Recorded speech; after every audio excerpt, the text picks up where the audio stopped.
Ahora, hoy día se habla, en algún momento se habló de la fiebre del petróleo, se habló del oro negro, ¿no? De este oro... Es que el petróleo, había mucho petróleo y era barato. Acuérdate que los americanos producían unos autos de 8 cilindros grandes entre los años, después del término de la Segunda Guerra Mundial, 1945, hasta 1973, había mucho petróleo y era muy barato. Entonces no había abundancia, no había un costo mayor asociado a este. Y Estados Unidos, Europa y Japón consumían mucho petróleo. El problema se produce en 1973 por un problema geopolítico, porque el petróleo tiene que ver mucho con la política y hasta el día de hoy, imagínate lo que está pasando con Donald Trump, que en el fondo todo esto son intereses petróleo. Irán, Irak, Venezuela, detrás está el interés en el petróleo, que es la sangre que mueve al mundo, a las economías mundiales. Por más que se ha intentado reemplazarlo o vamos camino a la electrificación de todo, el petróleo sigue siendo fundamental. Entonces, sin el petróleo no se mueve el mundo. Ahora, Estados Unidos en este momento es el mayor productor de petróleo del mundo. Lo que decía Trump hoy día, Estados Unidos produce entre 13 y 14 millones de barriles de petróleo diarios.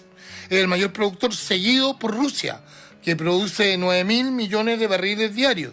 Tercer lugar es Arabia Saudita. Ahora, Estados Unidos casi autodependiente del petróleo, o sea, ellos producen lo que consumen. El problema se le crea a los países europeos y el sudeste asiático. Ellos son los que tienen el problema que en este momento el estrecho de Hormuz y eso, el petróleo que sale por ahí, va básicamente a Tailandia, a Japón, aparte de China. Bueno, a China, que está muy complicado con... Y eso que China produce petróleo y produce harto, pero el nivel de consumo que tiene también es alto. No tienen para poder... No es autosuficiente. Oye, y cuéntame una cosa, ¿cuál es crees tú que es el momento en el que... Porque el hito, tú mencionabas cuando los vehículos empiezan a utilizar... El 73. Claro, pero los vehículos también, como decías tú, tienen prestaciones para movilizarse, pero también tú decías de manera, digamos... Yo recuerdo en la Segunda Guerra Mundial, recuerdo que había una... No recuerdo cuál era la ciudad, una que estaba cerca de Stalingrado, no recuerdo el nombre, en Rusia. Bakú. Y los campos petrolíferos que habían al sur de bueno, Rusia. Eso actualmente, Bakú creo que es... hoy día es... Azerbaiyán. Sí. Ya, que bueno, fue parte de la Unión de la Unión de Repúblicas Socialistas Soviéticas. La Unión Soviética. En esa época se necesitaba un montón. Y recuerdo yo, en algún momento se habló de que cuando la Alemania nazi invade la Unión Soviética, en algún momento se quedaron esa gran maquinaria que no tenían petróleo y tuvieron que... Fueron a buscar los campos petroleros Exactamente. Y por eso también se dio lo de Stalingrado, donde terminaron perdiendo el frente oriental y... Bueno, hay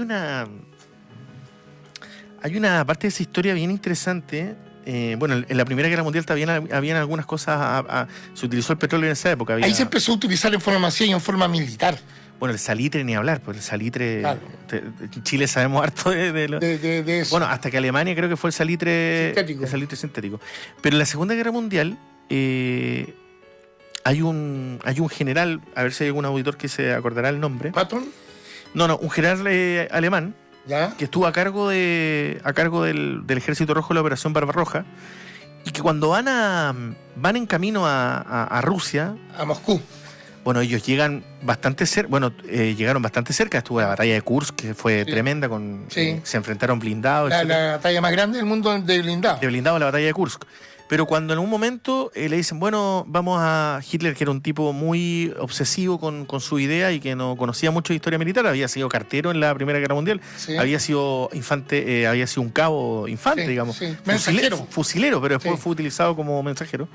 De hecho, no termina en la Primera Guerra Mundial, no termina combatiendo. Tuvo problemas incluso en la visión. Fue llevado al frente. por un ataque químico. Y cuando se despierta y se da cuenta que había terminado la guerra. En fin, le dicen, bueno, vamos a tener que ir al sur de la Unión Soviética, ir hacia Bakú. Que tuvieron que desviarse, iban en recta a Moscú para buscar petróleo. Acá hay una historia que dicen, bueno, ¿y qué ciudad queda? Queda Stalingrado. Stalingrado, que era una ciudad que tenía era un bastión importante de la Unión Soviética. Pero acá algunos conocedores de la historia, yo he visto varios reportajes y documentales donde dicen que va directamente a atacarlo por el nombre de la ciudad y que eso habría sido... En parte. Sí. uno de los momentos en los que Hitler dice, Stalingrado. voy a ir directamente a atacar esto porque esto va a hacer mermar el nombre. La moral rusa. de... Sí. Y precisamente en Stalingrado Bueno, dicen que fue fue el donde gran- Alemania perdió la guerra. Exactamente, según dicen muchos que ese fue el gran historiadores. error que Sí, cometió. el error principal que cometió. Oye, cuéntame una cosa, Carlos. El petróleo actualmente, ¿cuál sería la importancia? Porque No, la importancia del petróleo es vital, está a la vista en la relación geopolítica que hay actualmente. El petróleo es manejado por empresas, básicamente son 7 empresas gigantes globales que manejan el petróleo. Hubo un momento en que el petróleo mundial estuvo prácticamente monopolizado. En 1870 la Standard Oil, Rockefeller, monopolizó la extracción, el transporte, la distribución del petróleo, y en 1911, 1912 en Estados Unidos se tuvieron que dictar leyes para romper este monopolio, y la Standard Oil se tuvo que dividir en 34 petroleras pequeñas, porque no era posible que una pura persona manejara todo esto y que es tan importante para la economía. De ahí salió la Exxon, salió la Chevron, salieron varias que actualmente, la Royal Dutch Shell, que es otro gigante británico-holandés. En este momento la que manda, la compañía independiente más grande del mundo es la Aramco, que es saudí, es de Arabia Saudita. sí, bueno, llegó a Chile también, Argentina. Sí, ahora hace poquito llegó a Chile como distribuidora minorista, pero como mayorista probablemente sea el mayor exportador del mundo, porque Estados Unidos, si bien produce mucho petróleo, lo consume todo. Rusia, gran parte del petróleo lo consume, y el resto, bueno, ahora está tratando de exportarlo, pero tiene problemas con el boicot que se le ha hecho. Arabia Saudita es el tercer productor más grande de petróleo. Después viene Irán, Irak. Y un poco más atrás Venezuela, que Venezuela llegó a vender 3 millones de barriles de petróleo diarios, y ahora debe estar alrededor de 1 millón de barriles. Bueno, ahora depende, porque ahora con toda esta operación... Estados Unidos se lo volvió a... Hoy estamos viendo algunas imágenes interesantes de la prensa internacional de documentales del petróleo. Y para ir cerrando este tema, Carlos, ¿crees tú que se vuelva a dar una fiebre de estas características con otro mineral? Hoy día puede mucho ser se habla de el litio, si la electromovilidad o sigue... las tierras raras, ¿no?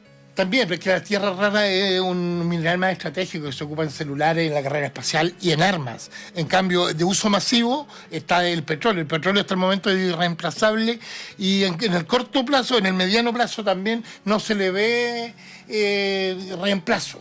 A pesar de que se han aumentado harto otros tipos de energía, como la eólica, incluso las mareas, qué sé yo, no tiene reemplazo efectivo hasta el momento. Ahora, el mundo depende del petróleo.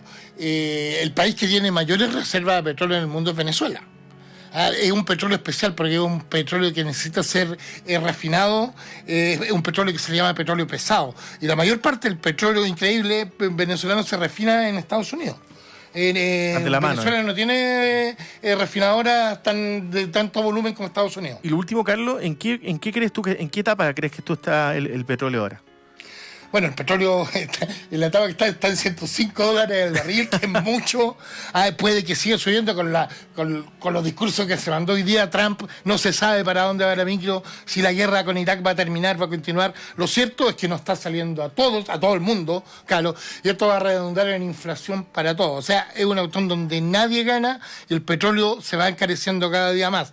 Ahora, el estrecho de Hormuz es un problema que, como lo habíamos comentado, va a afectar más a los europeos, a los asiáticos, a los japoneses, que a Estados Unidos o a América. Pero el precio del petróleo es global. Entonces, Estados Unidos, si bien se autoabastece, no tiene el petróleo más barato que el que podemos tener acá o el que puede estar en Europa o Japón. Tiene un valor mundial. Y eso nos está pesando a todos. Es verdad, puede aparecer algo allí en una etapa completamente distinta a la que estábamos conversando. Oye, Carlos, lo último, hagamos nuevamente el ejercicio de contarle a los auditores qué libro estamos regalando. Manual de Historia de Chile, que es bastante voluminoso, se queda en Santiago. Lo tienen que retirar en la tienda, que queda ubicada en Conde, el 1653, en el barrio Italia.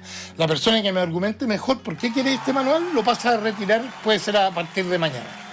El otro libro se va a regiones, que es Chile, la geografía, un atlas geográfico de Chile y el mundo. Se va a regiones y se lo mandamos por Starken a domicilio a la persona a donde se encuentre, que me justifique por qué quiere este atlas geográfico que abarca Chile, todas sus regiones y el mundo.